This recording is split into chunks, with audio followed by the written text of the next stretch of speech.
Assalamualaikum warahmatullahi wabarakatuh. Perkenalkan, nama saya Reska Meli Ahmadi, NIM 2120203861206059, Prodi Perbankan Syariah. Saya akan menjelaskan materi tentang penulisan berbasis teknologi informasi. Pertama, pengertian karya ilmiah berbasis teknologi informasi.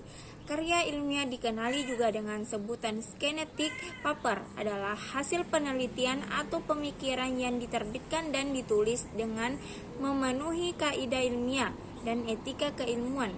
Istilah karya ilmiah berkaitan dengan laporan tertulis, diterbitkan.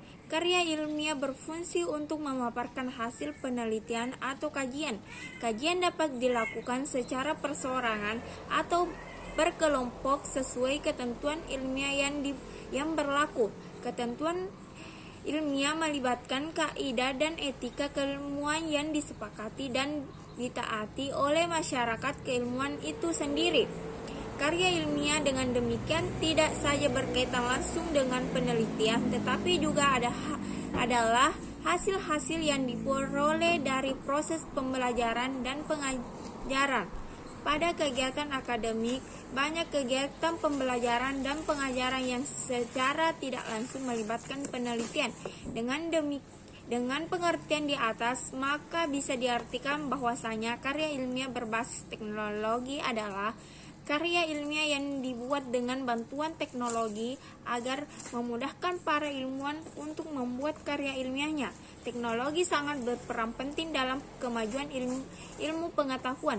Dengan adanya teknologi, maka segala sesuatu menjadi mudah dikerjakan. Dengan adanya teknologi informasi, maka informasi dari suatu orang bisa menyebar ke segala penjuru dunia. Tulisan para penulis diciptakan bisa diakses oleh seluruh orang dengan adanya teknologi informasi ini. Kedua, jenis-jenis karya ilmiah. Pertama, tugas akhir suatu tulisan berdasarkan ketentuan tertentu yang dihasilkan oleh mahasiswa diplomat 2 atau D2 atau diplomat 3 atau D3 pada akhir studinya. Ketentuan yang diterapkan berdasarkan kaidah penelitian yang berfungsi untuk mengungkapkan keahlian sendiri secara vokasi. Skripsi, suatu tulisan berdasarkan kaidah penelitian yang standar tertentu yang dihasilkan oleh mahasiswa sarjana pada akhir studinya. Skripsi merupakan paparan tulisan hasil penelitian sarjana atau strata 1 atau S1 yang membahas permasalahan atau fenomena dalam bidang ilmu tertentu dengan menggunakan kaidah yang berlaku. Namun pada jenjang yang sama, tulisan yang dihasilkan oleh mahasiswa D4 pada akhir studinya secara ilmiah sama dengan skripsi, tetapi berdasarkan kaidah penelitian yang berlaku untuk vokasi atau berbeda dari S1. Ketiga, tesis, suatu tulisan berdasarkan kaidah penelitian dan standar tertentu yang dihasilkan oleh mahasiswa pasca sarjana dengan jenjang magister atau S2 atau spesialis. 1. Tesis merupakan paparan tulisan hasil penelitian S2 atau S1 yang menggambarkan kemampuan mengelola riset yang mengembangkan yang bermanfaat bagi masyarakat dan keilmuan. 4. Disertasi, suatu tulisan berdasarkan kaidah penelitian dan standar tertentu yang dihasilkan oleh mahasiswa pasca sarjana dengan menjenjang doktor atau S3 atau spesialis 2, disertai merupakan paparan tulisan hasil penelitian S3 sampai SP2 yang menggambarkan kemampuan untuk mendapatkan sesuatu kebaruan.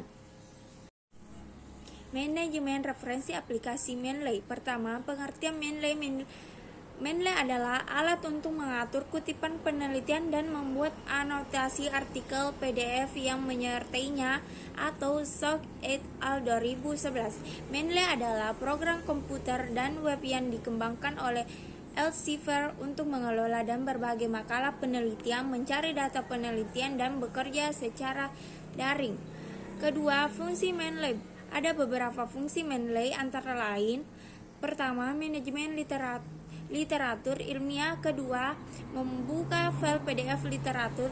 Ketiga, mencari berdasarkan kata kunci. Keempat, mengekstrak referensi metadata. Kelima, copy paste teks kutipan. Keenam, menulis kutipan di software pengelola data atau MS Word. Ketujuh, menghasilkan bibliografi atau daftar pustaka secara otomatis. 3. Cara menggunakan aplikasi Mendeley. Langkah pertama, sign up Mendeley. Langkah kedua, download software Mendeley. Langkah ketiga, menginstal software Mendeley. Langkah keempat, mengintegrasikan Mendeley ke Microsoft Word. Membuat library. Pertama, dari file PDF. Kedua, dari Google Scholar. Ketiga, dari Journal Database. Keempat, mengisi secara manual. B. Membuat daftar pustaka. C. Membuat referencing style. C. Optimalisasi fitur Microsoft Word. Pertama, jenis huruf. Agar dokumen yang dihasilkan tidak terlalu banyak mengalami editing dalam masalah font, sebaiknya tentukan dulu default font yang akan dipergunakan atau menu home tambah font. Kedua, membuat numbering. Biasanya pembuatan suatu dokumen mengacu kepada peraturan tertentu dalam pembuatan dokumen, atau misal bab 1 pendahuluan, bab 2 tinjauan pustaka. Oleh karena itu harus didefinisikan terlebih dahulu mengenai numbering yang sesuai dengan peraturan pembuatan suatu dokumen. Ketiga, pembuatan outline.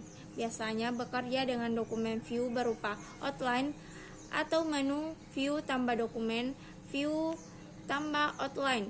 Hal ini akan memudahkan kita untuk membuat poin-poin penting yang akan dituangkan dalam dokumen.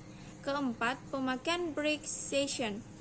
Biasanya dalam suatu dokumen terdapat perbedaan jenis penomoran halaman untuk tiap section. Misalnya, halaman sampul biasanya tidak ada nomor halaman, kata pengantar, dan daftar isi dan daftar tabel.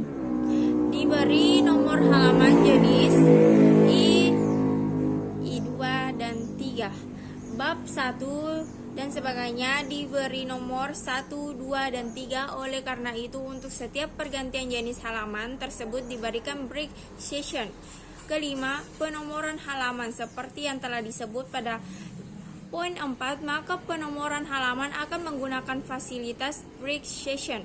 Keenam, editing dengan dokumen map. Agar editing yang dilakukan dapat dilakukan dengan cepat, maka dapat memanfaatkan fasilitas dokumen map atau menu view tambah dokumen map.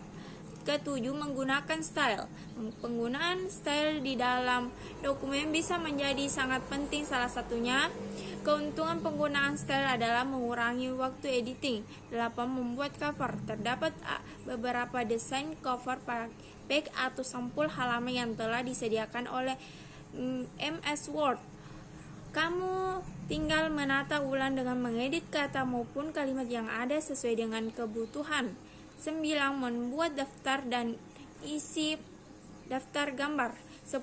Membuat daftar pustaka. Cara membuat indeks. Untuk membuat indeks, terlebih dahulu kita harus menandai istilah-istilah atau entry yang akan dimasukkan ke indeks. Setelah ditandai semuanya, baru dilanjutkan dengan membuat dan menampilkan indeks pada dokumen.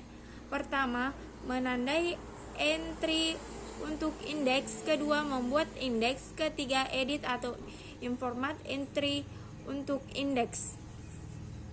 Sekian penjelasan dari saya.